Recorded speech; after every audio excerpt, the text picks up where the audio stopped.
Hola, hello.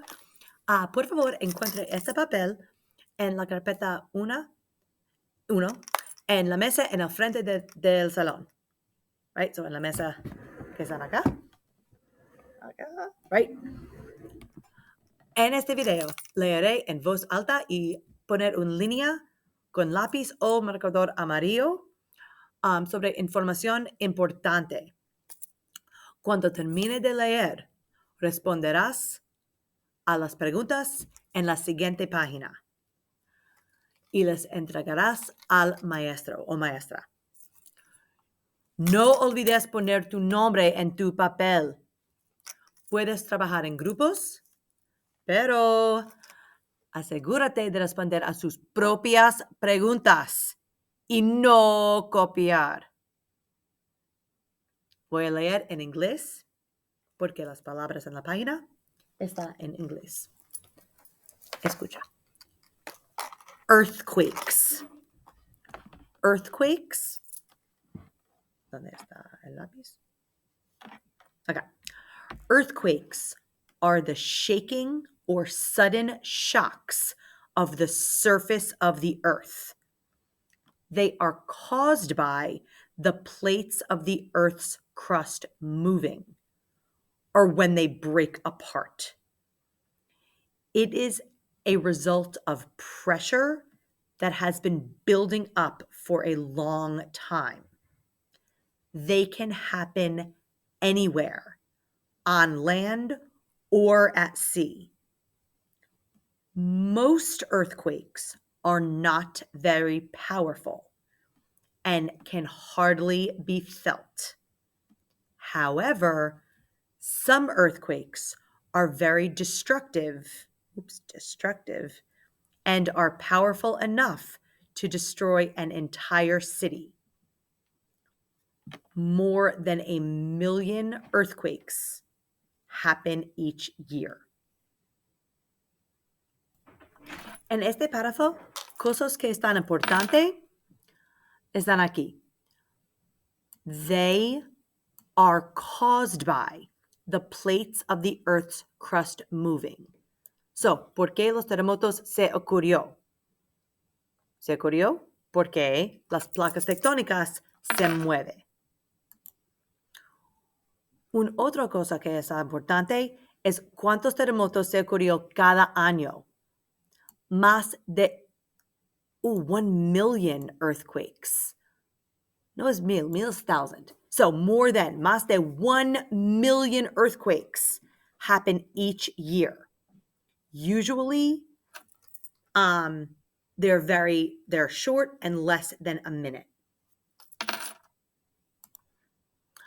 Los terremotos están en muchos lugares, pero they only last less than 1 minute. So, 1 minuto o menos de 1 minuto para el terremoto. Next paragraph. Sometimes small shocks can be felt before and after the main earthquake strikes. These small shocks are called foreshocks and aftershocks. The shocks of the actual earthquake are called main shocks. Both the foreshocks and aftershocks can occur weeks or even months before and after the earthquake. So, hay tres tipos de movimiento, right? 3 types of movement for the earthquake. Un tipo es antes, el otro es después. Durante el terremoto are main shocks, the shocks of the actual earthquake. The shocks of the actual earthquake. Un terremoto tiene main shocks. Antes, before the earthquake, foreshocks. es similar a before, foreshocks. Después, aftershocks. So hay tres partes, right? Foreshocks, un terremoto un poquito. Main shocks, el terremoto. Aftershocks, terremoto después del terremoto actual.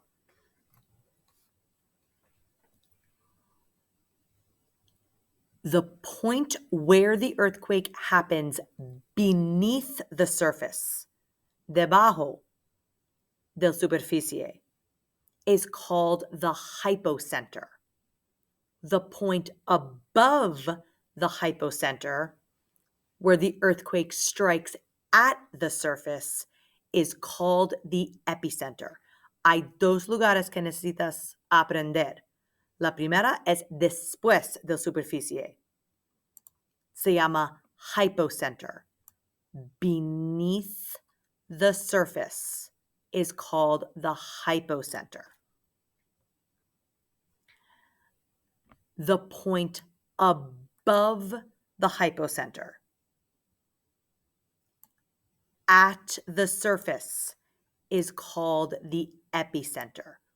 So, en la superficie, ¿dónde está el terremoto? Epicenter. Abajo de la superficie, las placas tectónicas se mueven abajo de la superficie. That's the hypocenter. So, en la foto acá, right? The hypocenter is here, abajo de la superficie. The epicenter en la superficie, donde están las personas, las casas, los árboles, están aquí. The fault, la falla, es entre las placas tectónicas, donde se mueven, donde, where it cracks, where it breaks. Y las líneas aquí, the lines, the circles, show us the shock waves of the movement of the earthquake. So these questions this article you will use to answer the questions on the next page. When you finish, turn the page in, right? Cuando termine con las preguntas, entregarás al maestro o maestra. Después de página 1, página 2. La siguiente papel y preguntas.